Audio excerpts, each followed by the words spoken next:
My name is Brian Shuster, and I'm the Chief Executive Officer and co-founder of Utherverse and Utherverse Digital. At Utherverse, we are a software development company. And what we develop primarily is we build metaverses. So we build our own metaverse and we develop metaverse technology. And we're also involved in building a platform. And that platform is designed so that third parties can easily use our tools, use our systems to build their own metaverses. That's the idea, is a wide range of metaverses that all interoperate on a single platform. Once things are designed to work with our systems and protocols, then it works very much like the internet works, like the World Wide Web works. A user can just click on a link on a website, go to another website. And that's the same idea in our system. You can walk through a door, a smart door, for example. You can click on a link in a billboard. You can search for other activities that are happening anywhere on the network. And your avatar can teleport to this different metaverse, the objects and inventory that you own. And so anything that's going on anywhere in the system gets to leverage all of this traffic that's available in the system. We get to leverage advertising modalities, so you can buy eyeballs and you can sell foot traffic. Our system is designed to be interoperable. And what that means is that different metaverse incarnations, different versions and flavors of metaverses, whatever the creator of that metaverse wants it to be, it can be. And one avatar, one user account can hop from one metaverse, which may be wildly different, to another metaverse, all without leaving the system, without needing to download new software, all within the parameters, the controls, and the protections of the Utherverse platform. And so in a lot of ways, this opens up a new kind of internet. For example, you could have a world which is a game world, very similar to World of Warcraft, and you can have an educational world like Harvard University. And you couldn't take your dwarf fighter to Harvard University. You have to go through this access control layer. But if you have an established account on both sides, then your dwarf fighter just with one click becomes, or your elf fighter, I guess, with one click becomes your avatar for Harvard. And then you go from Harvard to, the dance party, and it's a different flavor. It's all designed ultimately to make the user experience very easy, and the experience for people creating their own metaverse. They don't have to start from scratch. They don't have to figure out how to build and create all of these intricate and technologically very challenging problems that they need to solve. Those have all been solved. Advantages of this type of system include things like where a user, an entity, an institution, an entrepreneur, they can create a metaverse and they can participate in control lists. So for example, Harvard University may say, we're going to subscribe to the humanoid avatar with this type of clothing requirements and this type of closet. And then another university can come along and say, well, we're also going to subscribe to the same list. And so everybody doesn't need to recreate the wheel, as it were. You can leverage existing lists of access controls. And you can also cross-pollinate. And what I mean by that is if you have a game, you want to build a game, but you're a single-person studio. You can build a mini-game, and you could attach this mini-game to another mini-game and another mini-game. And this whole cluster of mini-games where you say, I have a fishing game, for example, and if you catch a certain type of fish, you can bring that over to this race car game, and the fish goes into the sandwiches and it earns you these gas points for your car. And if your car is able to finish the race at this level, then you take the trophy and this goes into another game, a first-person shooter game.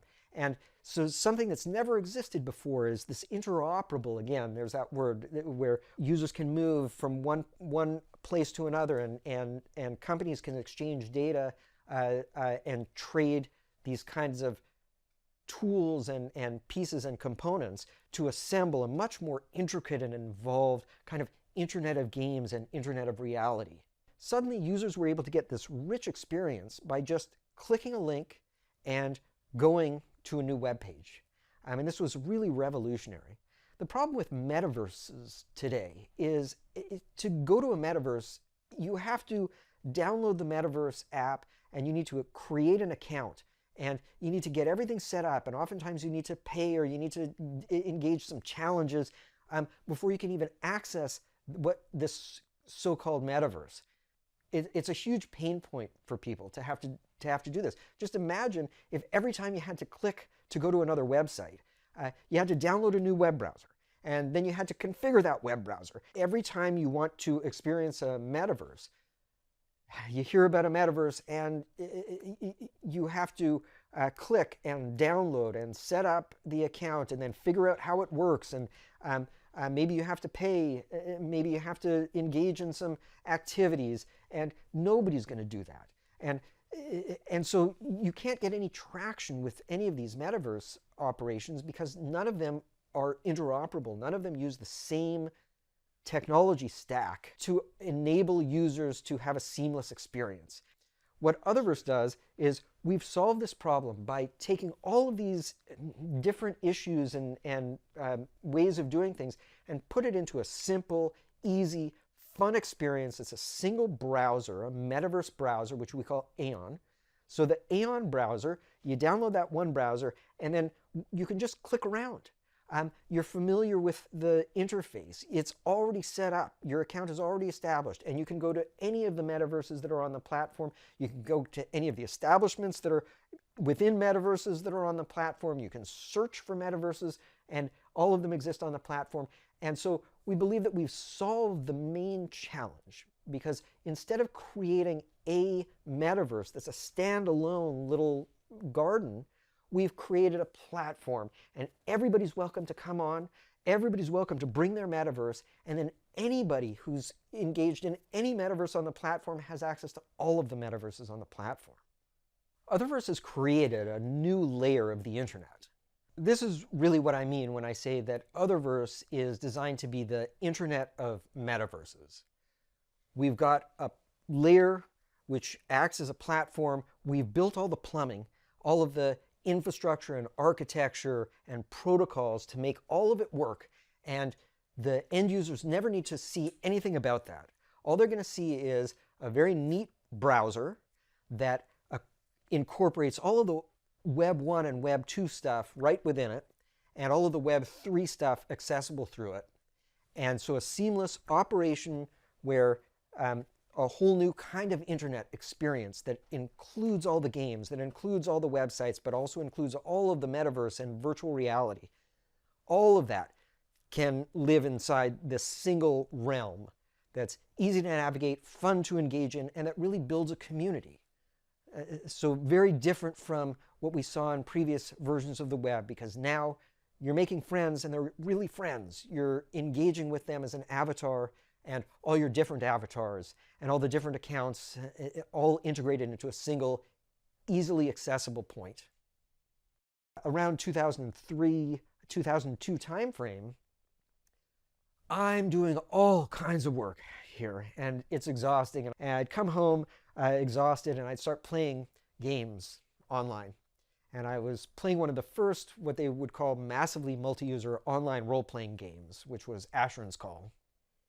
And, you know, I'd come home and I'd just be slaying dragons and going on quests, and, you know, this was my escape from reality. And there was one quest that I went on which was really a landmark in my life. I go on this quest, and it's all other men in our party. Most of the players of these online role-playing games at the time were men. And we go on this quest, and we're trying to gather the items to slay the dragon, and this woman comes along and she asks if she can join the quest. And I said, of course, come along, the more the merrier, you know. Rest of the party pretty much lost interest in the quest, and it all became, hey, where do you live? Oh, do you go to school? Oh, what school? What are you studying? And watching this just for a couple of minutes, I realized Asheron's Call isn't just a game. This is a social outlet, and it takes the form of a game, but it doesn't have to. There could be a component here where it could literally be an online dating service, and people could meet as avatars. And then I realized very quickly that it doesn't need to just be online dating. It could be online interactive reality for everything. And this was a fundamental paradigm shift in my thinking from developing the flat web, where we were really pushing the limits of Web 2 at the time anyway, to what is the next version of the internet going to be. The next version of the internet, what I called at the time, is going to be the virtual world web. We now know it as Metaverse. It's going to be the best of the internet, the best of the web meets the best of these video games, where you can be embodied as an avatar, and you can still get all of the value of the hyperlinking and the technology that really made the web work. And if we could successfully merge these two, we've got a whole new kind of web. When I say metaverse, what I'm talking about is a computer simulation of the real world. Online, through your computer, through a virtual reality headset, through your phone, you're interacting with other digital people that just like you would in the real world, as if they were real people. An avatar is just a digital representation of a user. You can exist as an avatar, and that avatar could be, in one case, it could be an exact replica of you. It could look just like you. It could move just like you. Or you could be an avatar that could be a robot or a dinosaur or a car. But as long as it's being operated by you as an embodiment of you, then it's your avatar. The nice thing about a metaverse is it doesn't need to comply with the laws of physics or even the laws of reality. So it's possible, depending on how you want to set up your metaverse, for everything to be very realistic. And you can't fly, and you can't sprout wings, and you need to go to class, or you need to, go to work. Or you can have any kinds of fantastic, anything you can think of. To be able to move from your standard life into your fantasy life is really the point of the metaverse. And that's the promise of the metaverse, is to make everything much easier, life much simpler, and therefore much more rewarding and fulfilling, where I couldn't go to a concert now with my brother, for example, who lives in Philadelphia, without an enormous amount of trouble. But in a metaverse, we absolutely could. And then depending on the rules, we might be able to fly our way out, which is a lot of fun. The fundamental thing that is engaging about the metaverse is the same fundamental thing that was engaging about the web. Until there were websites, there was nothing interesting to do on the web. And once users started to create content and unleash their creativity, there was all kinds of stuff to do. And with a metaverse, until it's built, you say, well, what would you do? And the neat thing is they're real people, so you're socializing, you're joking. I mean, really, anything that you can think of in the real world can be happening in the metaverse, and all kinds of other fantasy stuff. Anything you can think of to do in a video game now, you could do in a metaverse, in addition to all of these other community-driven activities. And what is the most exciting for me, for what you can do in a metaverse, is those things that I personally haven't thought of yet. Because it's so open to community, and when we give the community, and we've experienced this over and over again, whenever we give our community of users the tools to be creative, they come up with stuff which blows my mind.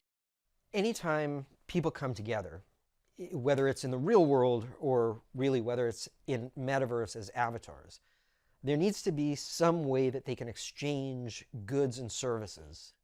And the best way that humans have found to do that is with a unit of account, meaning money. In a metaverse, it's really no different. People are going to do work, they're going to provide virtual goods, virtual services, and often they're going to want to be compensated. Sometimes they won't. They do it for free, and we've found that that's a big part of our platform, our existing platform. But very often there needs to be compensation. And so the way this works is really very analogous to the real world, where users can create and they can enable their creations to be purchased. And so there's all kinds of these opportunities to create, and then those creations get put up into the online stores, which you can either shop in as a real store, so you walk into a shoe store and you look around, And this is an opportunity for an individual to create a store and have it operate within a metaverse which sits on the platform. Or the shoes can just go into a catalog, which is, again, a tool that we offer. So you upload the creations to the catalog, you set the price, and then people will buy those shoes, and the creator of that gets the bulk of that purchase amount. So ultimately, the virtual goods, in this case the shoes that I'm talking about, the buyer is paying real money. That real money can convert into cryptocurrency, or it can be otherwise transacted, but the person who created it is earning real money. Every imaginable business in the real world has an analogous business in the virtual world, and many that don't exist in the real world exist in the virtual world. So there's lots of commerce that has to happen, and lots of flow of funds that happen so that you can buy what you want and people are willing to sell you those things that you want. So it certainly is an interesting question about why certain businesses might want to have a presence in the metaverse. There's actually really good explanations for what value the metaverse can bring to these types of companies. A branding value. And just our experience, and as unlikely as this is, remarkably, people want to have food in front of them when they're sitting and talking across a table. So I didn't think this would happen when we first started out, but the demand there was for eating animation and drinking animations, because it's a natural thing. You want to have food and drink when you're communicating, right? So these kind of presences become very compelling. It's hard to imagine because we don't use the metaverse every day yet, but we will. It's going to go the same direction as the World Wide Web did, when you go on there maybe once a week, and then once every couple of days, and then a couple of hours a day, and then we can't get away from it. We're always connected. And whether that's a good thing or a bad thing, it is an inevitable outcome. And so it's important that we recognize the inevitability and try to make it as good as possible. The way that I imagine this unfolding is, initially, the metaverse is something that users are going to access for entertainment, for immediate value, meaning they want to bring a business in, they want to create virtual goods, virtual services, and you'll access it through a number of different devices: your phone, your computer screen. For those of us that have a headset, you access through a virtual reality headset. And as the technology progresses, more people are going to join the metaverse. I think it's going to happen very quickly, where it will go from being something that people say, maybe I know somebody that accessed the metaverse, to a few months later, everybody that I know is on the metaverse, on the Utherverse platform. And once that transition happens, the whole way we access information and we deal with the web is going to start to transition. The web is going to become accessible more and more only through your use of metaverse. And as more people access the metaverse, what we're going to see is virtual reality headsets are going to stop becoming headsets, and they're going to start becoming things like just a pair of glasses that are easy to slip on and off. And in 1 second, I'm immersed in augmented reality and virtual reality. And that's where the real tipping point is going to happen. Everything is going to become available in virtual reality, augmented reality, and with the ease of slipping on and off a pair of glasses, that technology is going to become transformative. Even to the extent that you can be walking around in the real world, you're walking down your street, and you can slip on the glasses, and you can be interacting with elements of the virtual world, other people, other avatars in the virtual world, as well as getting information and data in augmented reality about the real street. Because Utherverse is planning the architecture of metaverse, we're able to do things that the internet didn't do, because the internet grew organically without pre-planning. We've got horizontal access control layers, we've got vertical access control layers. And what I mean by that is, a vertical access control layer would be one metaverse, another metaverse, how a user moves from one to another, and what's permitted to move from one to another. And a horizontal access control layer would include things like transfer of funds between users, transfer of assets, and contact and communication. Users are going to have a lot of control here. So users of the Utherverse platform are going to have multiple options for how they can access. There will be an anonymous capability to access, but those accounts will all be known, and those accounts can be controlled by users themselves. Now, they may still interact and behave badly, but we've developed these systems over many years where we have a volunteer system and a reporting structure and user moderators, what we call world operations. And the world operations department is able to, because there's a known customer, they're able to track problems. If somebody's being harassed, they can report who is harassing them, and we know who that person is. And so if we deem that that activity is inappropriate, then we can take any of a number of different courses of action depending on the severity of this. And this is a huge, huge layer of protection while still giving this huge capability for people to be anonymous if they wish. It's this kind of layered approach where you can have the anonymity, but anybody who doesn't want to deal with that doesn't deal with it. And anybody who does want to deal with it knows what they're getting. That allows users to interact on one layer. And then on another layer, where I expect most of the users are going to engage, will be as known users. And when they're known and you're basically known to us, not necessarily to other people, you can still be anonymous to other people, but your behavior is going to be governed. You're not going to feel like you have the freedom and ability to just harass and be an asshole. What we want to achieve here is community, and a community that is uplifting and positive and is reinforcing these friendship and tribal innate features of humans where we want to help other humans. Most of us are good. Most of us want to alleviate suffering and want to lift other people up.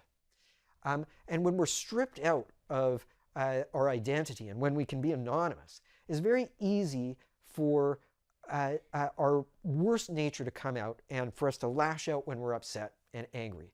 But when it's known that we're not fully anonymous and that there can be repercussions, we can govern our behavior ourselves. We can comply with the mores of a community. And the general idea is to prevent any of this kind of data capture, any kind of repercussion to the real world, because I've seen what social media has done. Where we are right now is we've spent several years working up this Aeon generation of our software. And we're in phase 1 alpha testing. The avatars in phase 1 alpha testing, what we're doing is we've built our own metaverse.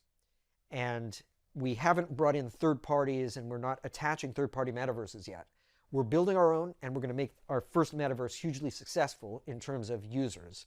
And the way that we've done that is we've got a lot of exciting features and fantastic opportunities. So the avatars themselves look amazing. They're the most photorealistic. And when I say photorealistic, I mean it's sometimes hard to distinguish that it's an avatar and not a real person. Down to the point where your avatar is sitting in the hot tub and it will start to perspire. You've got tattoos that move. You see a little bit of light through the ears if there's light behind you. I mean, these occlusion layers, subsurface skin scattering, hair follicles. The avatars look spectacular. The entertainment value here is spectacular. You can have meetings. We're quickly going to have conventions. We're quickly going to have entertainment venues. And there are a host of various other offerings that we've got that really I want to have shock value when they come out because they're going to make a big splash. And I don't necessarily want to give people the heads up so that we can really make it a showstopper when the doors open. So the classic version of Utherverse is still going strong. In order to enter the classic version, though, you need to have a computer, which is a PC. And that's been a very limiting feature ever since Apple stopped supporting 32-bit applications. But you can go in right now and experience the community and experience a lot of the features. The new platform is in phase 1 alpha testing and imminently is going to be in phase 2 alpha testing. I've got an eye towards opening it to a closed beta within a few months. So I'm hoping by September, October of this year that we'll be having third parties really coming in. Of course, I have an avatar in Utherverse. I have several. I have multiple. Because, it's important. And what people are going to find, what people find is it's fun to have various avatars. I've lived as this person my whole life. And so I've got a great replica of this. I do speaking engagements within the classic version. Generally, I speak as a replica of myself. And I've got a replica of myself in the new version also. But then I've also got this beautiful lady avatar in the new version. And I like to tour people around as my female avatar. And of course, I've got multiples. I've got various ethnic avatars in the classic version because that's fun too. I think that that's a part of the charm and a part of the beauty is being able to experience life from different perspectives, even though you're not really anonymous necessarily, but it's remarkable how quickly you identify with your avatar. There are many, many, many ways to make money on the internet. And the same is true with the metaverse. Of course, there's all kinds of opportunities. The very first one, the easiest one, is just for participating. You'll be credited some coins. So the idea of play to earn. When you engage with the system, there's value to us. The more the community grows, the more value there is to the company. And the company will reward people for engaging in behavior that we want to reward. So when you're making friends, when you're logging in, when you're setting up your account, when you're setting up a profile, all of these things will be able to earn you coin. There's all kinds of business opportunities from small to huge, from individual entrepreneurs to really large-scale enterprises. Everything from a wedding planner, I like to say wedding planner because it's just so uplifting. Somebody who plans these virtual weddings and is engaged in the business of getting people to fall in love, and matchmaking services or dating services. Like when we first open the doors, I know for sure DJs come in and they immediately make money because every club that opens wants to hire the DJs. And of course, the clubs that open, they're able to earn revenue either by selling tickets. They can have comedians. They can have bands. They can have high-end DJs come in and sell tickets for dance parties. We have a thriving community of what we call designers, a thriving community of what we call decorators. And the decorators, basically, they build objects. So, to decorate out, let's say, your restaurant in a metaverse, you need chairs and tables and tablecloths, and you need the menu. I think it is inevitable that some form of metaverse will be the dominant form of human interaction over the course of 20 years for sure. I think it's going to happen a lot sooner than that because there's so much efficiency. And that's really, I use that term in an economic sense, which means you get so much more value, so much more easily from doing things in a metaverse way than doing them in the traditional way or the internet way. I could go to a Harvard-level university from anywhere in the world, get that degree of education. One university instructor can give a lecture. It can give a full course to 10 million, 100 million students. It could cost a dime. You could have sub-Saharan Africans getting educated at Harvard now. And what does that do for humanity? I mean, when we unlock the potential of every human everywhere in the world to work to their potential, to be educated to their potential, it could be the best thing for humans. We really might be able to control climate this way. We really could bring costs down and elevate the standard of living around the globe but it needs to be done very thoughtfully because this is dangerous technology. The graphical components right now are, the capabilities are quite good, but those capabilities are continue to improve, and the graphical capabilities to be able to have unbelievable levels of entertainment and realism, and almost to be able to experience totally photorealistic acid trips. The other side of this is the remote touch, and the industry talks about haptics technology, and what haptics is basically like a suit, and you can feel something slap you, or a glove, and you can feel something grab. And we've developed a technology which we call adaptics, and it's a very advanced form of haptics. It's really designed to be the holodeck, where you now can have a fully engaged real-world motion teletouch. We could shake hands. I could toss you a ball. A doctor could feel your appendix. You could be lying next to somebody who's halfway around the world, holding them in your arms, watching a movie together. I definitely see a time when humans basically are inextricably linked to the metaverse. And this may not be in our lifetime. It may be in this 20-year time horizon. So many things can change. It really is almost hard to imagine that humans wouldn't voluntarily end up living in the metaverse as their full-time thing. I'm thinking of Black Mirror episodes where at the age of 90, at the age of 100, you're a 20-year-old, you're able to dance and hop around. I do see that the progression of humans from being very rarely engaged with technology to now almost never disengaged from their phones and their devices. And this progression is going to continue. And so if you extend it to its logical conclusion, it's yes, we will live in a metaverse, and it could be a great thing. It's the same thing that I say about putting people first and the money comes.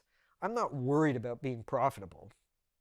It's why I'm definitely I'm designing it so that we can't track data and we can't capture conversations because, yeah, we could monetize that data, but what's the point of monetizing that data if it alienates people and it makes people wary about, participating? I'd way rather people want to participate and that it's positive, uplifting, engaging. I'm not worried about money. The money comes when people engage with the system.